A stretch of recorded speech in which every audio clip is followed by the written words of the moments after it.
ハバー。本日はベッドからのお届けです。今日は私たちのフライトスケジュールについてお話ししていきたいと思います。エミレーツのオフィシャルサイトにも平均値は書いてあると思うんですけど、実際にあやかちゃんと私がどの国にどれぐらい飛んでいるかというのを、一番飛んだ月と飛ばなかった月を比べてお話をしていきたいと思います。システムの説明としてビット、スワップ、フライングアワーについて説明していきたいと思います。フライングアワーとは飛行時間を表す言葉で、航空会社によっても違うとは思うんですけれども、弊社ではドアが閉まってから次着陸してドアが開くまでの時間を表してます。次はビットについてなんですけど、これは毎月自分の行きたい国をリクエストできるというシステムになっていて、毎月25日から翌月の5日までの間に行きたい国をリクエストします。私たちクルーはまず7個のグループに分けられています。7ヶ月に1回一番行きたい国のリクエストが通るよという月が回ってきます。それを通称私たちはトップビットと呼んでます。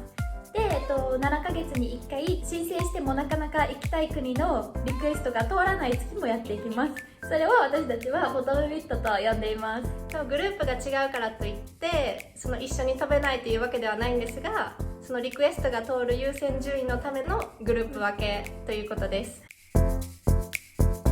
次はスワップについてお話をします。スワップとは交換を意味する言葉で、私たちはフライトを交換することを通称スワップと呼んでます。で、毎月翌月のスケジュールが出るのが16日から18日の間なんですけど、そのスケジュールが出てからフライトをスワップしたければ会社のポータルからスワップをすることができます。スワップにはたくさん規則もあります。例えばロングフライトの後だったら何日間休みがなければいけないという規則もあるし、ランゲージスピーカーといってそのフライトの国の言葉をしゃべるクルーが何人乗務しているかというのも決まっています。とても便利なシステムで、実際私たちもこのシステムを利用して成田、ジェッタ、バーミンガムと3つの都市に飛びました。あとは、本当は今月一緒にね羽田を飛ぶ予定だったんですけど、ちょっとコロナの影響でフライトがキャンセルになってしまったので、また楽しみが増えました。はい、見て。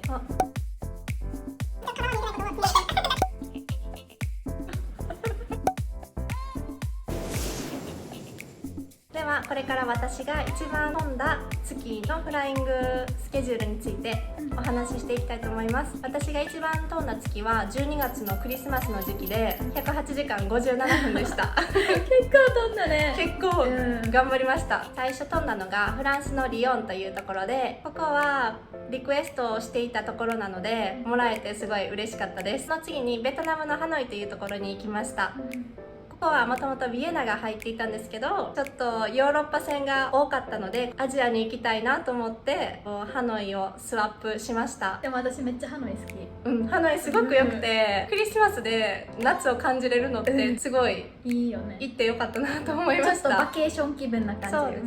す。その次に行ったのはスペインで、市内に行って観光を回ったり、美味しいご飯をたくさん食べたのを覚えています。行ってみたい。あとクリスマスショッピングもたくさんしました。スペインは物価が安くてザラとかマンゴーとかそういったお店がスペイン発祥なのでショッピングしました。その次はケニアのナイロビに日帰り船で行ってきました。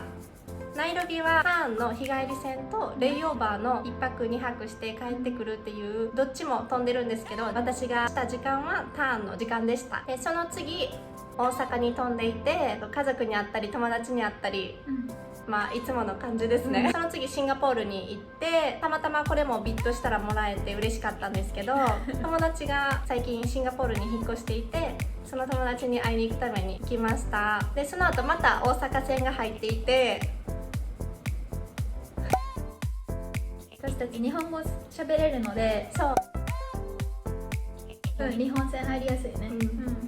ビットしなくても結構入ります。でその後はまた日本なんですけど、これは羽田に行きました。12月の31日から1月の2日まで。ニューイ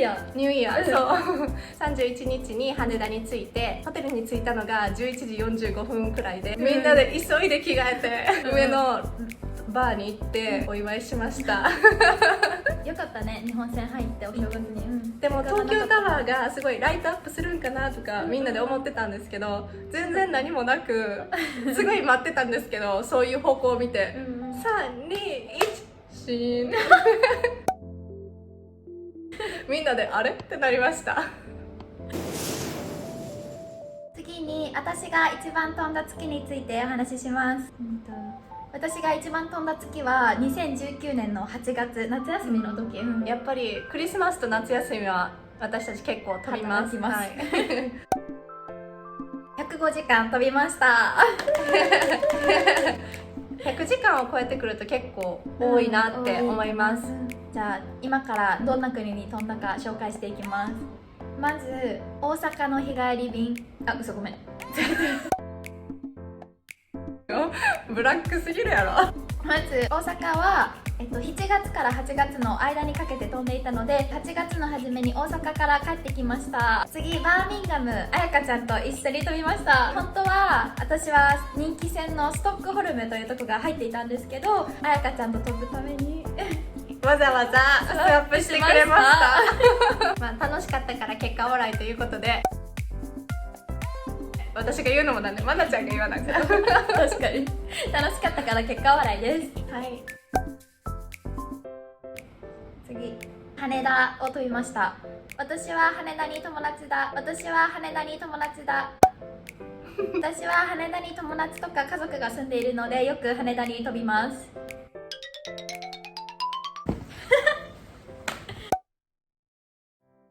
その後にイランのテヘランに行きました。テヘランはドバイからすごく近いので日帰り船で行ってその日のうちに帰ってきました。その後ロンドンガトウィックに飛びました。初めてのロンドンで、結構ロンドン線は私たち便数が多いのでよく飛ぶんですけど、ヒースローもガトウィックもあるから、はい、どっちかは飛ぶんですけど、はい、私はあんまりロンドン入らないです。次はね、成田に飛びました。私たち成田はだいたいイオンモールに行って食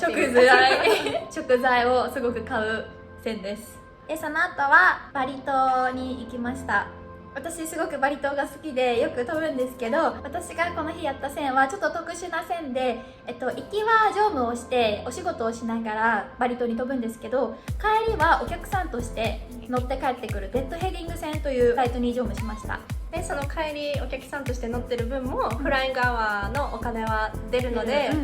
ラッキーやな、この線は多分人気だと思います。デッドヘッドをビットするクルーもいるみたいです。いるね。私もしてないわ次、この月の最後はハンブルクに飛びました。仲いい友達がいるのですごく楽しかったです。私が一番飛ばなかった月についてお話ししていきたいと思います。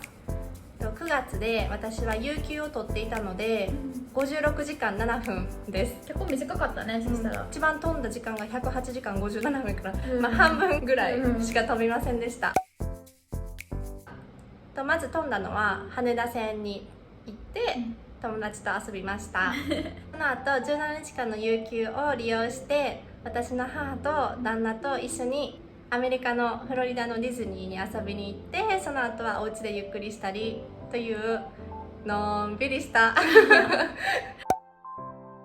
でその後サウジアラビアのジェッタというところに日帰り船で行きました。その次は成田にすごいたくさん食料品を買いだめま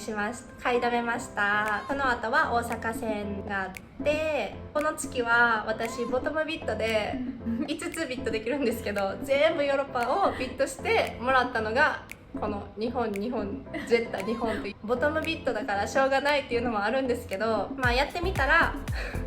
楽しかったです。次は私の一番飛んでない月についてお話をします。飛んでない月は2019年の4月でした。時間は69時間ちょっとだけで、少なかったのにも理由があって、この月に私はキャビンクルーとしての卒業式がありました。この卒業式というのはトレーニングが終わってからある程度の期間飛んだ後に、一人前の CA ですよということで、卒業式があります。私はこの月の一番初めに羽田に飛びました。大好きな羽田ですまなちゃんすごい大好きで、うん私がいつも羽田入っていらない時はまなちゃんにすぐにスワップできるように言います。はいその後はまた大好きな大阪に飛びました。その後クウェートの日帰り便がありました。クウェートもすごい短いよね。飛んですぐ着陸飛んですぐ着陸飛んでサービスすぐ着陸で、その後もう一本大阪に飛びました日本戦三昧そう幸せな食の月かな。うん髪の毛ピロピロ怖いんだね。一本あ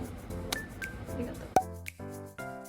この後先ほどお話しした卒業式がありました。トレーニングも含めた卒業式なので3日間、これで使ったので、その分フライングアワーが短かったのかなと思います。あとはこの後にミューニックに飛びました。で、その後はインドのバンガロール、これも日帰り線なんですけれども、ちょっと長い線なので、1日使うかなっていう感じです。朝行って夜帰る夜帰ってくる感じ、そういう感じです。その後にイラクのバグダッドに行きました。これも日帰り便でした。その後ブラジルのサンパウロにも行きました。これはすごいドバイからブラジルはすごい遠いので、4時間4時間かくらいかかります。以上になります。はい、ということで以上になります。また追加で質問がある方やこういった動画が見たいなどリクエストのある方はコメント欄にコメントしてください。はいインスタグラムもやってるのでぜひフォローしてください。サブスクライブもお願いします。 Thank you for watching!